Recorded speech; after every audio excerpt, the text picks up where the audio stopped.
नमस्कार। आज मैं रेल एक्सीडेंट के बारे में आपके साथ अपनी गंभीर चिंता साझा करना चाहूँगा, जो कि पूरे देशवासियों की चिंता है। पूरे देशवासियों की चिंता है। देखिए, वर्तमान में जो सरकार चल रही है, इस सरकार के अंदर जिम्मेदारियों नाम की चीज़ नहीं है। और मैं समझता हूँ उसका सबसे बड़ा कारण ये है कि प्रधानमंत्री महोदय खुद ही ये समझते हैं कि प्रधानमंत्री भी मैं ही हूँ और बाकी जो कैबिनेट मिनिस्टर हैं इनके, वो खुद प्रधानमंत्री महोदय ही हैं। हर जगह वो अपनी टांग फंसाते रहते हैं। वो जहाँ तक मेरा अंदाज़ा है, उन्होंने जिम्मेवारियाँ कैबिनेट मंत्रियों को, कैबिनेट मिनिस्टर्स को जिम्मेवारी शायद इंडिपेंडेंट तौर पर दी ही नहीं है। उसी का नतीजा है कि हर रोज़ गलत काम कोई ना कोई हो ही रहे। आप देखिए, शिक्षा के क्षेत्र में देखिए क्या बुरी हालत है, कितने पेपर लीक होते हैं, वहाँ धांधलेबाजी चल रही है। IAS IPS के जो सिलेक्शन होते हैं उनमें धांधलेबाजी है, यानी कि UPSC के में। इसी मुताबिक रेल एक्सीडेंट, ये भी एक बहुत बड़ी चिंता का कारण है। आए दिन रेल एक्सीडेंट हो रहे हैं। रेलवे मंत्री क्या कर रहे हैं? क्या रेलवे मंत्री का कोई फर्ज नहीं है? 140 करोड़ जो आम जनता है, क्या उन्हीं की तरह है वो? उनको, अगर वो जनता के द्वारा चुने गए हैं या EVM से चुने गए हैं, लेकिन कम से कम आज वो पद पर हैं, उनको पद की गरिमा को समझना चाहिए और उसको निभाना चाहिए। इनके दौरान, यानी 10 साल पिछले और अभी ये कुछ समय जो करीब 2 महीने होने वाले हैं, बहुत ही ज़्यादा, इतने ज़्यादा एक्सीडेंट हुए, इतनी चिंताजनक बातें हैं, लेकिन कोई जवाबदेही तय नहीं की गई है।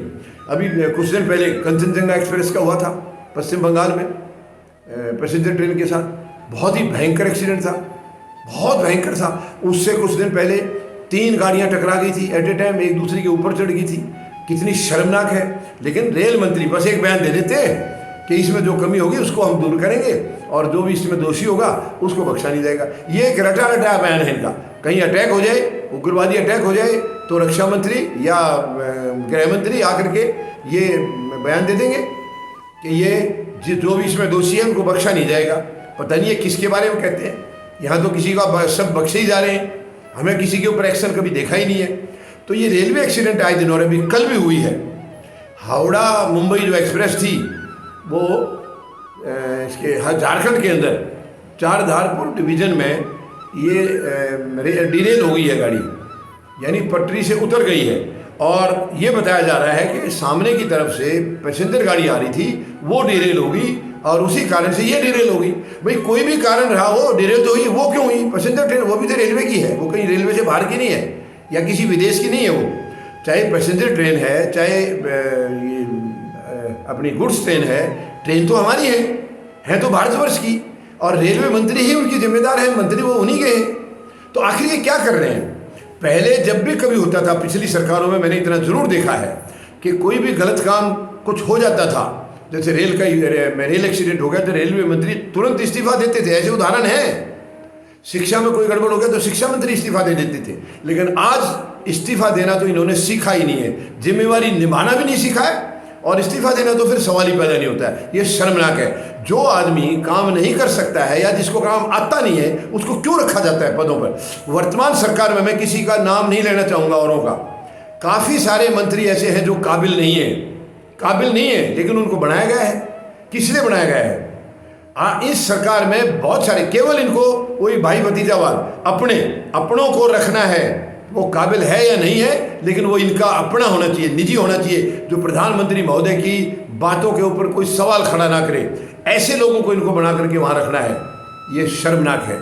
देश चलाना है तो देश के अंदर 140 करोड़ लोगों का सबका ध्यान सत्ता पक्ष को रखना पड़ता है, चाहे जनता ने उनको वोट दिया या विपक्ष को दिया है। ये एक अलग सब्जेक्ट है। लेकिन जो चुनकर आ गया है या चुनकर नहीं आया है, जनता ने तो इनको नहीं चुना था। जो बीजेपी जो मेन इनका सरकार का हिस्सा है, उनको जनता ने नहीं चुना है। जनता ने तो उनको 240 सीटों पर रोक दिया है। लेकिन गठबंधन की सीटों को मिला करके ये सत्ता में आ गए, जो कि कभी भी वो जा भी सकते हैं। कोई ज़रूरी नहीं है कि ये लंबा समय पूरा करेंगे। मुझे नहीं लग रहा है ये 6 महीने शायद मुश्किल करेंगे, नहीं तो ज़्यादा से ज़्यादा 1 साल पूरा करेंगे। ये सरकार गिरेगी, क्योंकि इस सिद्धांतों पर जो है ना सरकार नहीं चल रही है ये। और जो सरकार सिद्धांतों पर नहीं चलेगी उसकी लाइफ शॉर्ट होती है, छोटी होती है। वही इनके साथ होने वाला है। तो मैं प्रधानमंत्री महोदय से कहूँगा, इतने बड़े बड़े एक्सीडेंट हुए हैं, रेल मंत्री ने खुद प्रधानमंत्री महोदय को इस्तीफा दे देना चाहिए था, क्योंकि मंत्री उनके नीचे हैं, वो काम नहीं कर पा रहे, तो ये प्रधानमंत्री की सीधी जिम्मेवारी बनती है। लेकिन उन्होंने तो शायद ऐसा सीखा ही नहीं है। प्रधानमंत्री महोदय ने केवल तानाशाही सीखी है, कभी किसानों के साथ तानाशाही, कभी अभी बच्चों के साथ तानाशाही हो रही है कि हर जगह परीक्षाओं में पेपर लीक हो रहे हैं, बच्चों का भविष्य बर्बाद हो रहा है। वहाँ जो पैसे वाले आदमी हैं वो डायरेक्ट यूपीएससी से सिलेक्शन ले रहे हैं और गरीब का बच्चा जो है परेशान हो रहा है। तो ये शर्मनाक है। मैं निवेदन करूंगा प्रधानमंत्री महोदय से, मेहरबानी करके जो मंत्री काबिल नहीं है उसको बदल दीजिए, उसको हटाइए उसको, और जिम्मेदार मंत्रियों को उनकी जिम्मेवारियां भी समझाइए कि आपको क्या करना है, तब सरकार चलती है। ऐसे आंख बंद करके नहीं चलती है। कितना जान माल का नुकसान हो रहा है आए दिन। अब इसमें भी दो लोगों की मृत्यु हुई है और करीब 20 घायल हैं। शर्मनाक है। उम्मीद है प्रधानमंत्री महोदय इससे सबक लेंगे। धन्यवाद। जय जवान, जय किसान, जय हिंद।